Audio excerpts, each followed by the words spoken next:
When a Marine makes a knife, you tend to get something that's full of integrity, grace, and just almost always a one of a kind. Knives go back centuries.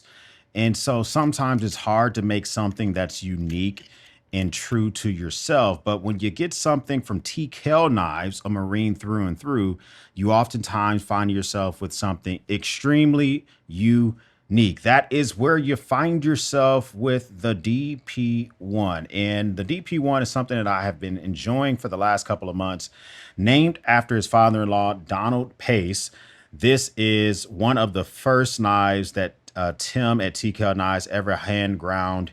And it was one of his favorite knives, his being his father in law, favorite knives that he carried for everyday carry for years. And as his father in law, unfortunately, his health declined with a brain tumor to the point where he could no longer write his own name.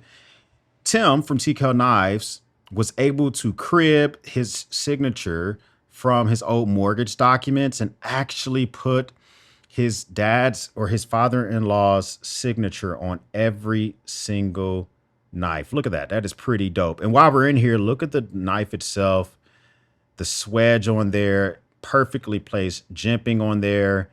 The lashing screws look great. You can change these scales out for, they sell them about $20 each on their website. Just a great design. This blade itself is about 2 inches in length. Overall blade is a little bit over 4 inches in everything. Now, there are some cons to it. This is a true two-finger knife. And if you're going to really want to use this comfortably, you're going to want to add a hangman noose, some type of knot, something for your final fingers to hold on to when it's in use, because otherwise they're going to be kind of hanging out there. And when you're using this for everyday tasks, cutting through fibrous materials, cutting through rope or cardboard or cutting, I wouldn't use this in the kitchen, but if that's what you decided to do, you're going to want something there. And I normally don't put these on my knives, but I had to for this one. It's only one other knife that I felt compelled to do that with. But other than that, you can put it right through the lashing screw, which makes it dope.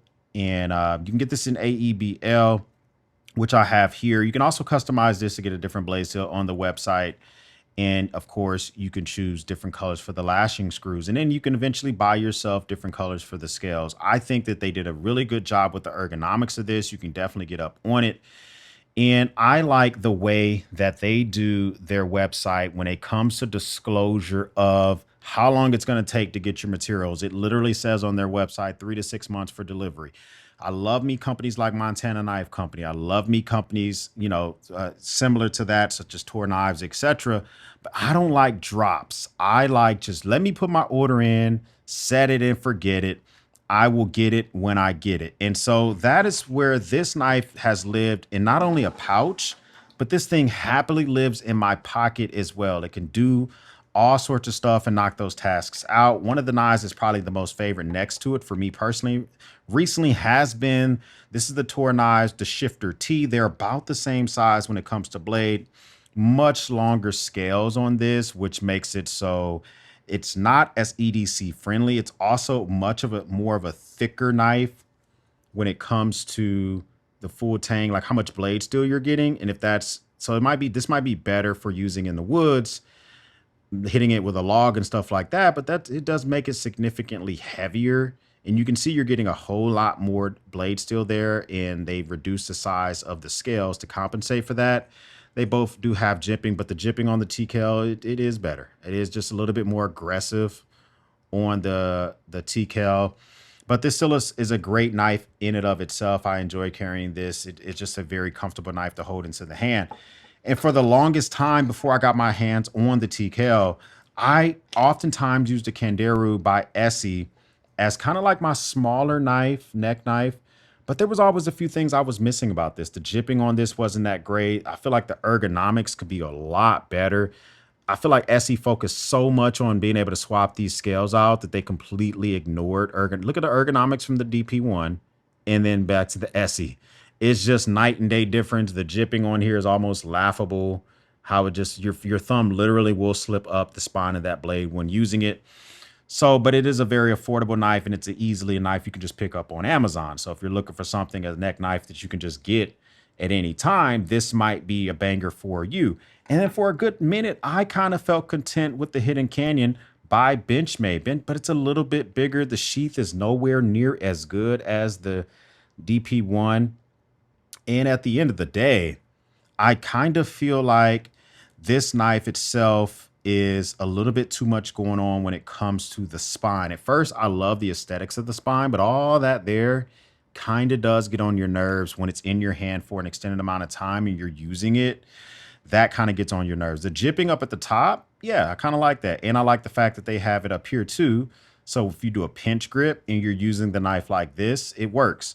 But all this down here, it will kind of get on your nerves. And that kind of brings me back to the DP1. But this knife, I think, is really good for your everyday tasks, no matter what you got going on. You're going to get this knife for a couple of reasons. One, you like the Marines, okay? If you like the Marines, you're buying this knife. Any knife from his website, you're getting it for that. Number two, the bigger reason is you're looking for an EDC knife that's small size with a story behind it, okay?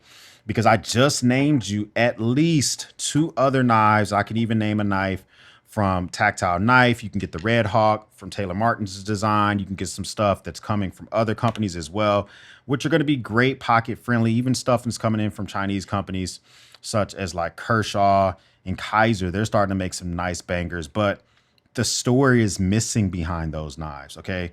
The story, I don't know what the story is behind the Shifter T. No clue. I don't know what the story, well, I kind of know what the story is behind the Candero, named after a fish in the Amazon, but I know the story behind the DP1. I know that this knife was his father-in-law's favorite design that he made. He been Tim at TKL Knives, and he carried it all the time. And now he's no longer able to carry knives. He can't even sign his name anymore. To pay that type of homage to your father-in-law by making an entire knife, especially with an incredible design like this. The design on the blade, I think it's really, really good. And it makes it really good for all those tasks because of just the way this blade is shaped and the way that it functions. If you're trying to find yourself a fixed blade knife that is pocket friendly, I think my number one go-to as it stands right now is hands down between the Tour Knife Shifter T and the TKL. And when it comes to both of these, they both are very compelling because they both are around the same price. They're both made in the USA. And I think that they both are very good for different reasons. The only thing I like about this a little bit more is when you do have this blade shape, this is a little bit better designed for when I'm like opening packages and stuff.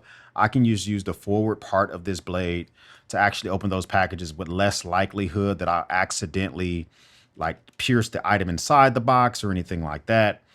But it is a little bit aggressive. If I pull this out of my pocket at a party or something like that, it's a pretty aggressive looking in. There's no way to attach a lanyard to this.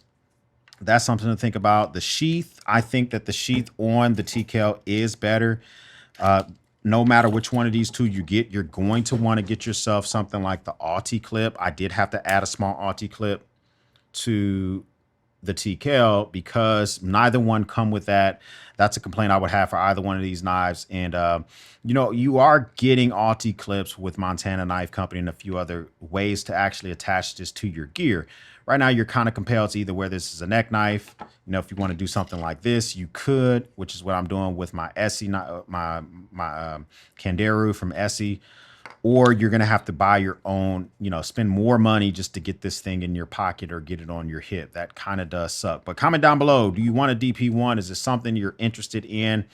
I think it is a pretty dope knife. And I really do believe that this is one of the bangers that I didn't know I needed for 2025. First time stopping by, hit the subscribe button. I would love to have you part of the battalion. If this is not your first time stopping by, well, thank you once again for watching me run my grape. For everyone else, we'll speak soon.